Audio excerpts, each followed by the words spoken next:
Here's the big challenge of life. You can have more than you've got because you can become more than you are. That's the challenge. And of course the other side of the coin reads, unless you change how you are, you'll always have what you got. I have found in my experience that income does not far exceed personal development. Now sometimes income takes a lucky jump, but sure enough, unless you grow out where it is, it'll usually come back where you are. Life has strange ways. If somebody hands you $1 million, best you become a millionaire quickly, so you get to keep the money. Otherwise, sure enough, it'll disappear. Somebody once said, if you took all the money in the world, divided it up equally among everybody, it would soon all be back in the same pockets. Incredible. Success is something you attract, not something you pursue. Success is looking for a good place to stay. So instead of going after it, you work on yourself. Personal development. See, the major question to ask on the job is not what are you getting. The major question to ask on the job is what are you becoming? See, the big question is not what am I getting paid here. The big question is what am I becoming here? Because true happiness is not contained in what you get. Happiness is contained in what you become. So that's our major subject for tonight, personal development. Of all the assignments Mr. Schoaf gave me at age 25, this was probably the most difficult. In fact, I'm still working on this one. I think it's an unending challenge to see what you can become. The next subject is called Basic Laws. And it's good to study the basics. And I call these basics primarily because they come from the Bible. Now, I'm not a theologian or a minister, and that'll be apparent. But Mr. Schoaf taught me that the Bible was a good textbook for ideas and stories and success equations, how to live the better life. I found out that was true. He also taught me that the Bible is as practical as it is spiritual, and I found out that's true. If you look at your bank account and your income and you're not happy, there are several places in the Bible to check to see what the heck's wrong so you can make the changes. And we're going to cover some of those tonight, called basics. Okay. The next subject is my favorite, setting goals. Mr. Schoaf taught me how to set goals. What a favor that was. One morning at breakfast, shortly after I met him, he said, Jim, let me see your current list of goals, and let's go over them and talk about them. He said, maybe that's the best way I can help you get a better direction started. And I said, I don't have a list. He said, well, is it out in the car or home somewhere? I said, no, sir. I don't have a list anywhere. He said, well, young man, that's where we got to start. He said, I can tell you right now, if you don't have a list of your goals with you, he said, I can guess your bank balance within a few $100s. Which he did. And that got my attention. I said, you mean my bank balance would change if I had a list of goals? He said, drastically. That day I became a willing student how to set goals. And sure enough, learning how to set goals changed my life. And I often wondered why no one had ever taught me how to set goals up until age 25. I went to high school, but if they offered it, I missed it. I went to college for a year, never heard it. I worked for Sears. Really. And to my knowledge, Sears never taught it. Right? How to set goals. So here I am, age 25, married, my family's starting, I've been to college, I'm working, and I still don't know how to set goals. But fortunately, when I was 25, I met the man who taught me how, and it revolutionized my whole life. Economically, socially, personally, it's incredible. So I want to share with you tonight what Mr. Schoaf shared with me, how to set goals. It can be a life changer. Okay. The next subject is the negative part of the seminar. Life is part negative, so we got to talk about the negative. And this subject is called diseases of attitude. Diseases of attitude. There's a lot of things that can wreck your chances to do well. We live in a rather dangerous world, so you got to be not only wise, you got to be careful. Now, attitude diseases are just as bad as physical diseases, right? High blood pressure, heart trouble. I mean, a lot of things will ace your chances to do well. So you've got to be careful. And attitude diseases are deadly. I mean, they'll destroy all the good things you start. Okay? So we'll go through those attitude diseases, how to spot them, how to look for them, what they are, and the cure. And I'm a pro on these because I've had them all, so I can give you excellent advice on these. Now, the last subject we're going to consider tonight is called the day that turns your life around. The day that turns your life around. And under this subject, we're going to talk about the emotions that can change your life. Human beings are emotional creatures, and emotions are powerful for life change. Now, of course, emotions are so powerful they can go either way on you. Emotions can either build or destroy. So you really have to employ emotions properly. We call civilization the intelligent management of human emotions. If you can intelligently apply your emotions in the right direction, no telling what can happen. Could turn your life around one day would be sufficient. So we'll talk about those. Okay. Now that's a lot to cover in one evening, but we'll keep at it here and see if we can't get it all done. I'd like to have you now jot down the theme of the seminar. Every seminar should have a theme, I guess. We've got one. It's on some of our literature if you happen to notice it, but if you didn't, for your notes, here it is. The theme of the seminar goes like this: the major key to your better future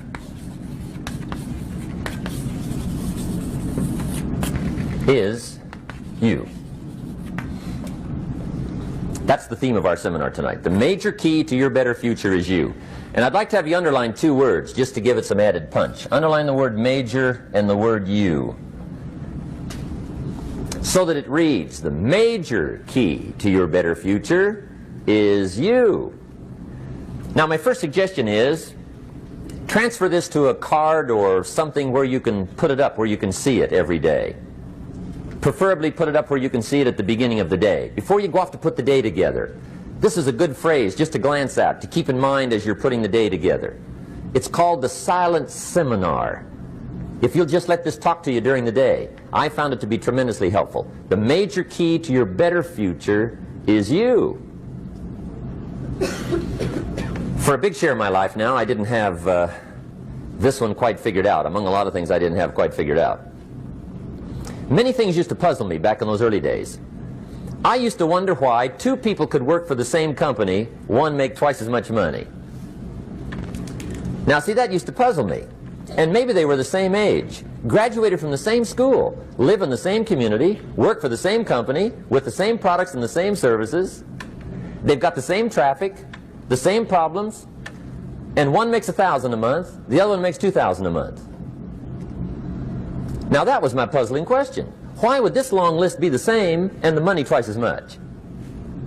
I asked, what's the difference between $1,000 a month and $2,000 a month? And I don't mean $1,000 a month, right? I could figure that out. But what makes the difference? Why would one person do twice as well, 3 times as well? Speaking economically. Now, I know there's more than one way to do well. I understand that. But in this little narrow area called compensation, what's the difference? Well, back then, with my faulty thinking, I'm trying to reason it out. I thought, well, maybe time makes some of the difference, right? Some people do better because they have more time. I used to say, Harold ought to be able to do well. He's got a lot of time. If I had all of Harold's time, I could do well. Now, that's got to be dumb, right? Number one, you can't get somebody else's time. A guy says to me one time, he says, you know, if I had some extra time, I could make some extra money. I said, then forget it. There isn't any extra time. Hey, when the clock strikes 12 midnight, that about wraps it up, right? I mean, you can look around the gongs there for a little more, but it's over. You say to the guy, what are you doing? He says, I'm looking for extra time. See, they'll come and take you away, right? There isn't any more time. Now, if you can't get more time, which you can't, what could you get more of that would make a difference in economic results? And here's the key word. Make it a part of your notes. We're going to consider it tonight. The word is value. And I have a little phrase for your notes. Value makes the difference in results. Value makes the difference. You can't get more time, but you can create more value. Now here's the first lesson of economics. Everybody should learn it from the time they're old enough to understand what a dollar means. How to earn one, how to get one, how to keep one, what to do with it. First lesson of economics. We primarily get paid for value. That's lesson one. Bringing value to the marketplace, that's how you get paid.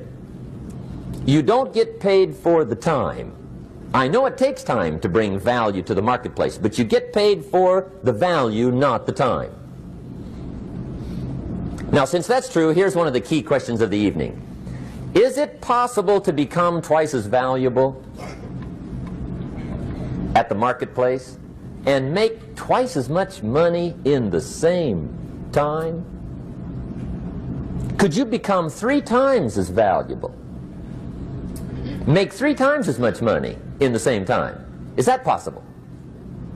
The answer is yes, if. And it's always if, right? Life is known as the big if. Harry Truman once said, life is iffy. How true. And here's the big if we're going to consider it tonight. It's possible to do much better at the marketplace if you go to work primarily on yourself. And that's the theme of our seminar tonight. Learning to work primarily on yourself.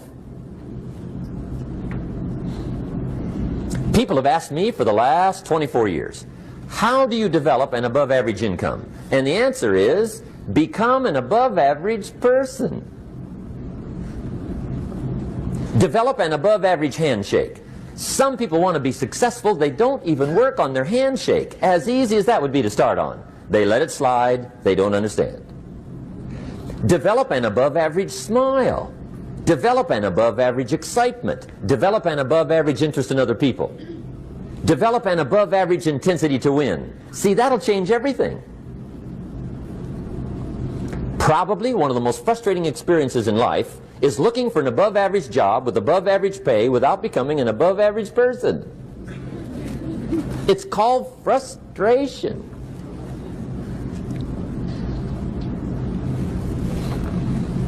And Mr. Shelf gave me probably the greatest clue he gave me when I first met him.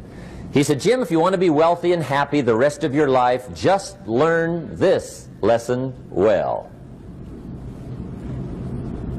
He said, learn to work harder on yourself than you do on your job.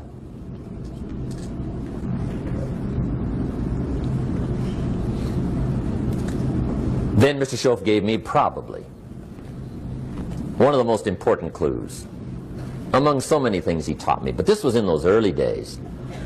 Mr. Shelf was very kind, but he was also very abrupt. And he had these interesting questions to ask. I'm giving him a little rundown one day on how things hadn't worked out for me. He said, Mr. Rohn, I've got the answer for you if you will listen carefully. And listen carefully I did that day and for the next 5 years. If somebody's wealthy and happy, you gotta listen. He said, Jim, I've only known you a short time. But he said, it's already my honest opinion that for things to change for you, you got to change. That wasn't quite the answer I was looking for. But that's the answer he gave me, and I pass it along to you on this warm summer evening in Anaheim, California, 1981. For things to change for you, you've got to change. Otherwise, it isn't going to change. Before I met Mr. Shelf, I used to say, I sure hope things will change. Right? That seemed to be my only hope. If it isn't going to change, I'm in serious trouble. And then I discovered it isn't going to change, so I'm in serious trouble.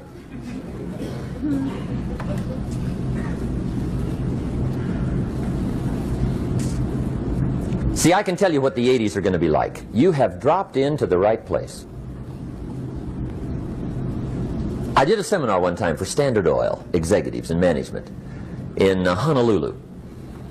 And we're having a conference one day on this big conference table.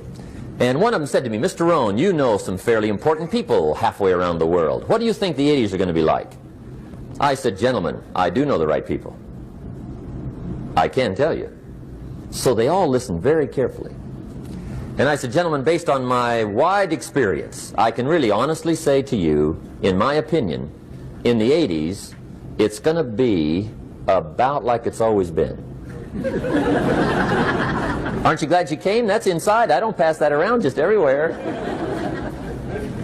Now, of course, I said that to make a point, but I also said it because it's accurate. It's going to be about like it's always been. It isn't going to change. The tide comes in, and then what? It goes out.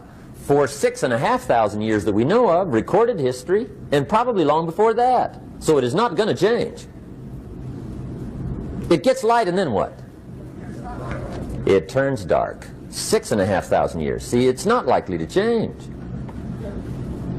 And we're not to be startled by that.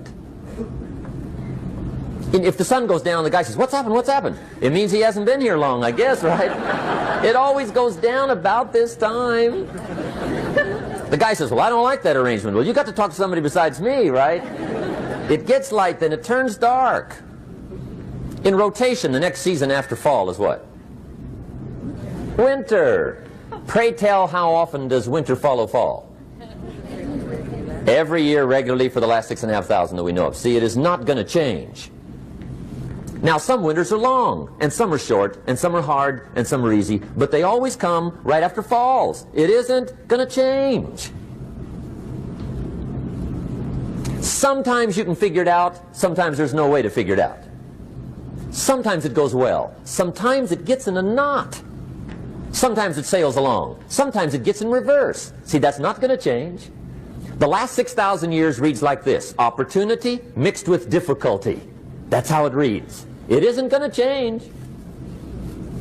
The man says, well, if it isn't going to change, how will my life ever change? Answer, when you change. And whether I'm talking to high school kids or business executives, my message is always the same. And it goes like this: the only way it gets better for you is when you get better.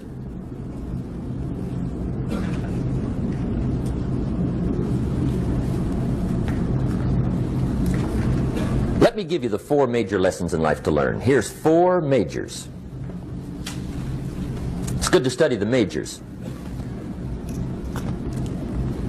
In our weekend seminar we teach. Some people don't do well because they major in minor things.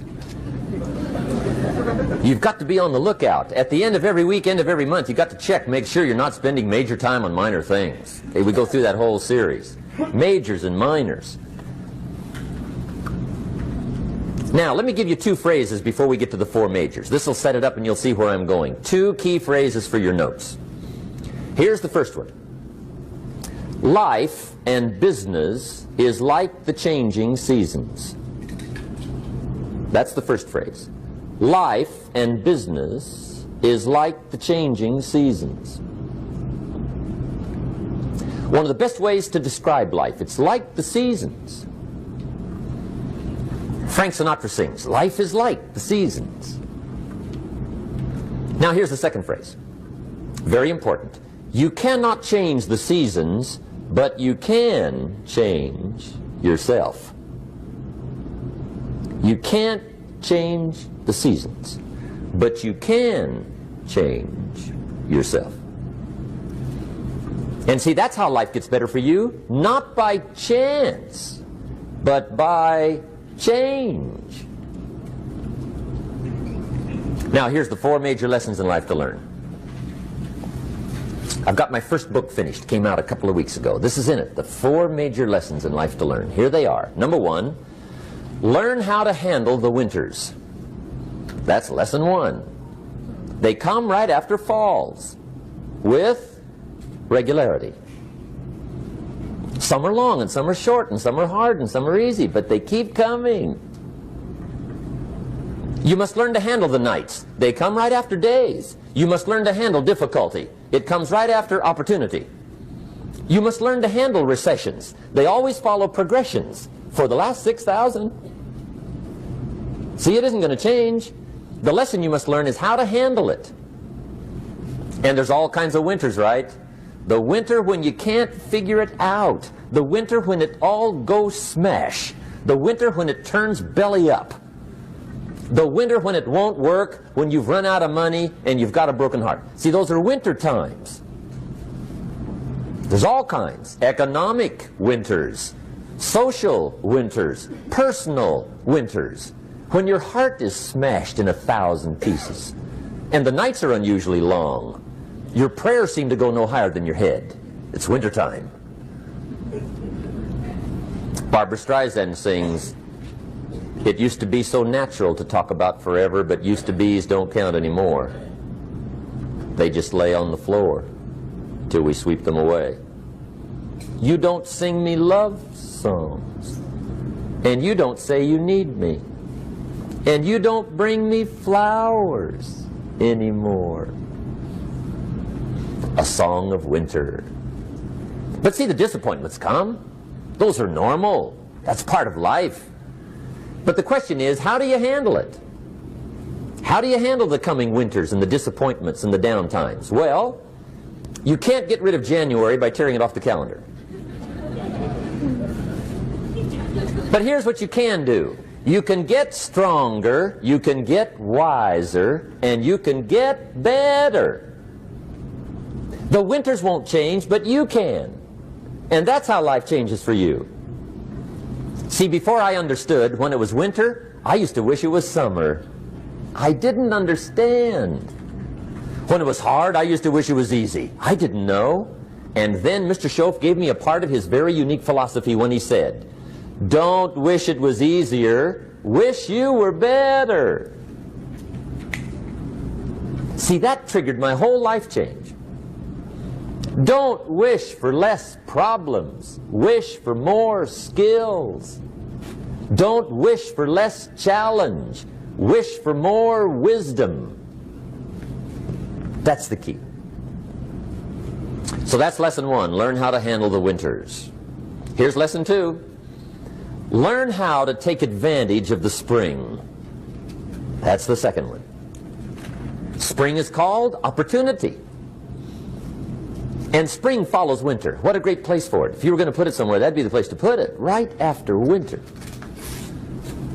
And pray tell, how often does spring follow winter? Every year with regularity, 6,000. You can almost count on it. See, opportunity always comes. Days follow nights. Isn't that terrific? Opportunity follows difficulty. But here's what you must learn to do. Underline these two words in that key phrase. Take advantage. Underline those two. You must learn to take advantage of the spring. See, just because spring rolls around is no sign you're going to look good come fall. You got to do something with it. In fact, you have to get good at one of two things in life. Planting in the spring or begging in the fall. Or get somebody to do it for you. See, those are about the only alternatives. Now here's what else you must do. Take advantage of the springs quickly, because there's only a few. Just a handful of springs have been handed to each of us. They don't come forever. Life is fairly brief. So you got to read every book you can get your hands on what to do with your springs while they're here. And take advantage, they soon run out. The Beatles wrote, "Life is so short." And for John Lennon, it was extra short. But life is brief. Elton John sings, "She lived her life like a candle in the wind." It's brief. So whatever you're going to do with your life, you got to get at it. Don't just let the springs pass.